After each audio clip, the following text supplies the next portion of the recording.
नमस्कार, सगळ्यांचं मनापासून स्वागत. पण आजची जी कोथिंबीर वडी आहे ती 8-15 दिवस व्यवस्थित टिकेल. तिला वाफायचं नाही, काहीच करायचं नाही. मग करायचं काय?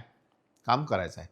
साधारण 1.5 वाटी चण्याच्या डाळीचं पीठ आणि अर्धी वाटी तांदूळाचं पीठ, चवीनुसार मीठ. ह्याच्यामध्ये मी हा हिरवा रंगाचा ठेचा घातला आहे मिरचीचा आणि 2 चमचे साधारण लिंबाचा रस. ही जवळपास एक 150 ग्राम कोथिंबीर घालतो आम्ही.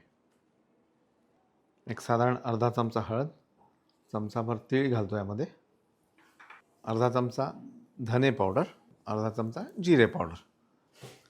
आणि हे सगळं छान आपल्याला एकत्र करून घ्यायचं आहे. लिंबू असल्यामुळे यामध्ये आपण थोडी साखर घालतो आहे.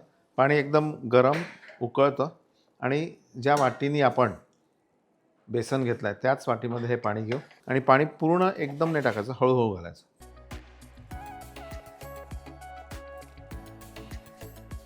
आता सध्या 1 वाटी आपण पाणी घातलं आहे. आता तुम्ही हाताने मळलं तरी चालेल. हा छान असा गोळा भिजल्यानंतर थोडं तेल घ्यायचं हातात आणि मळून घ्यायचा गोळा अशा पद्धतीने. पोळपाट लाटण्याला छान तेल लावून घ्यायचं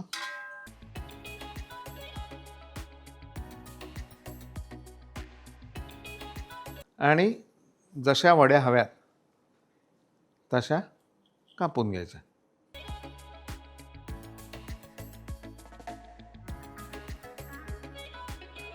साधारण या साईजची वडी मी कापून घेतली.